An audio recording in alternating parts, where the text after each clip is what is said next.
नमस्कार दोस्तों, मैं अजिंक्य पाटिल आप सभी का स्वागत करता हूं हमारे अपने YouTube चैनल यंग सनातनी में। दोस्तों, क्या आपको पता है धृतराष्ट्र का वह कौन सा पुत्र था जो कौरवों की ओर से नहीं बल्कि पांडवों की ओर से युद्ध में था? यदि पता है तो कमेंट बॉक्स में बताइए, यदि नहीं पता तो यह वीडियो आप अंत तक देखिए।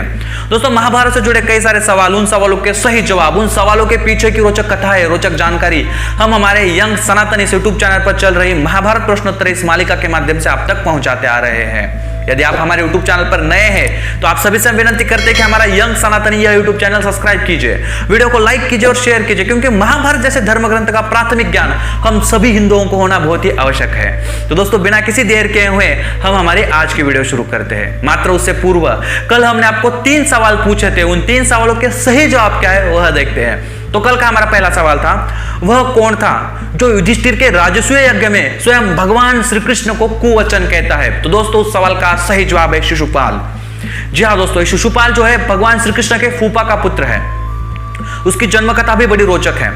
जब शिशुपाल का जन्म होता है तो उसके 3 आंखें होती है और 4 भुजाएं होती है। ऐसे विचित्र बालक को देख उसके माता पिता उसको जंगल में छोड़ निकले जाते हैं। मात्र उसी समय एक आकाशवाणी, दिव्यवाणी होती है और उसमें कहा जाता है जिसके भी हाथों इस पुत्र का वध होगा उसके हाथों में जाते ही इसका तीसरा आंख और जो 2 भुजाएं वो निकल जाएगी।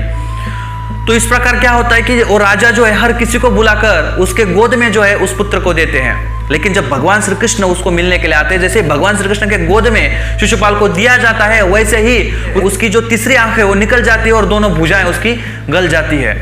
तो उसकी माता जो है भगवान श्री कृष्ण को बड़ी विनती करती है कि मेरे पुत्र का वध ना करें। लेकिन भगवान श्री कृष्ण कहते हैं जो नियति है उसमें जो लिखा है वो होने ही वाला है। मात्र मैं तुझे वचन देता हूं कि जब तक इसके 100 अपराध नहीं होते तब तक मैं इसका वध नहीं करूंगा। तो इस प्रकार जो है आगे जाकर जो है शिशुपाल भगवान श्री कृष्ण से बड़ा द्वेष करता है और राजसूय यज्ञ में वो भगवान श्री कृष्ण जी के 100 अपराध पूरे कर देता है। भगवान श्री कृष्ण को ही वह कुवचन कह देता है और इसी क्रोध में आकर फिर 101 अपराध जैसे उसका होता है तो भगवान श्री कृष्ण जी अपने दिव्य सुदर्शन चक्र से उसका शिरच्छेद कर देते हैं। तो दोस्तों, यह थी उसकी कथा।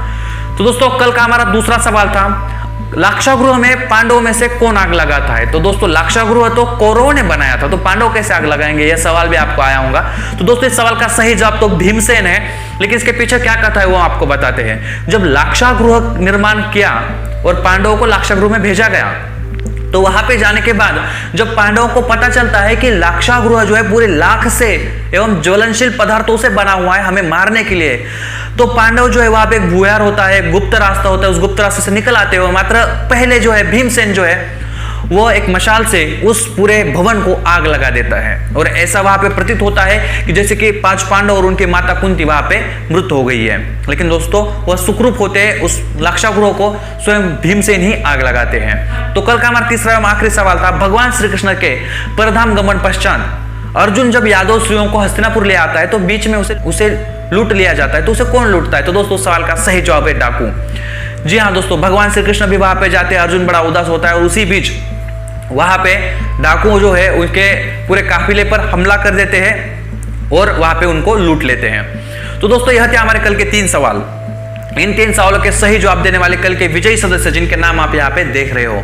दोस्तों, यदि आपको भी लगता है कि इन विजयी सदस्य की जगह पर आपके नाम हो तो दोस्तों हम हर रोज 3 सवाल पूछते हैं। इन 3 सवालों का सही जवाब आपको देना होता है और यदि हमने वीडियो अपलोड करने के बाद 1 घंटे के अंदर 3 सवालों का सही जवाब दिए तो आपका नाम भी अगले वाले वीडियो में इन विजयी सदस्य की जगह पर हो सकता है। दोस्तों, यदि आपने हमारी पिछली वाली वीडियो नहीं देखी तो उसकी लिंक हमने नीचे डिस्क्रिप्शन में दी है, तो हमारी पिछली वाली वीडियो भी आप अवश्य देखिए। तो बिना किसी देर के हुए आज के 3 सवाल क्या है वह देखते हैं। तो दोस्तों, आज का हमारा पहला सवाल है, वह सर्प के रूप में कौन था जिसने वनवास के समय भीमसेन को जकड़ लिया था?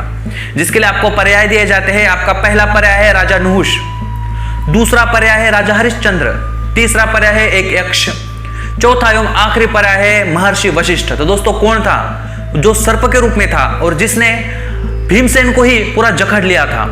यदि पता है तो कमेंट बॉक्स में बताइए, यदि नहीं पता तो हमारी अगली वाली वीडियो देखिए। तो दोस्तों, आज का हमारा दूसरा सवाल है, पांडवों में से वह कौन वीर योद्धा है जिसने अश्वत्थामा द्वारा छोड़े गए नारायणास्त्र का भी प्रतिकार किया था? जिसके लिए आपको पर्याय दिए जाते हैं। आपका पहला पर्याय है भीमसेन, दूसरा पर्याय है सात्यकी, तीसरा पर्याय है अर्जुन, चौथा एवं आखिरी पर्याय है दृष्टद्युम्न। तो दोस्तों कौन था जिसने नारायण अस्त्र का भी प्रतिकार करने का प्रयास किया था? यदि पता है तो कमेंट बॉक्स में बताइए, यदि नहीं पता तो हमारी अगली वाली वीडियो देखिए। तो दोस्तों आज का हमारा तीसरा एवं आखिरी सवाल है, धृतराष्ट्र का वह कौन सा पुत्र था जो कौरवों की ओर से नहीं बल्कि पांडवों की ओर से युद्ध में था? जिसके लिए आपको पर्याय दिए जाते हैं। आपका पहला पर्याय है युयुत्सु, दूसरा पर्याय है विकर्ण, तीसरा पर्याय है विवंशति, चौथा एवं आखिरी पर्याय है दुर्धुष। तो दोस्तों कौन था जो कौरवों का ओर से होना चाहिए था, यानी कि धृतराष्ट्र का पुत्र अपने सगे भाइयों की ओर से होना चाहिए था, वह छोड़कर वह पांडवों की ओर से होता है? यदि पता है तो कमेंट बॉक्स में बताइए, यदि नहीं पता तो हमारी अगली वाली वीडियो देखिए। दोस्तों हमने पूछे इन 3 सवालों का सही जवाब देने का अवश्य प्रयास कीजिए। यदि नहीं पता तो गूगल पर देखिए, कहीं पे महाभारत में ढूंढिए, किसी अपने से बड़े से पूछिए, लेकिन इन सवाल का सही जवाब देने का प्रयास कीजिए, क्योंकि आप कहीं पे भी इस सवाल का सही जवाब खोजने का प्रयास करोगे तो आपको महाभारत के बारे में बहुत सारी जानकारी प्राप्त होगी। तो दोस्तों आज के लिए इतना ही। वंदे मातरम, जय श्री कृष्ण।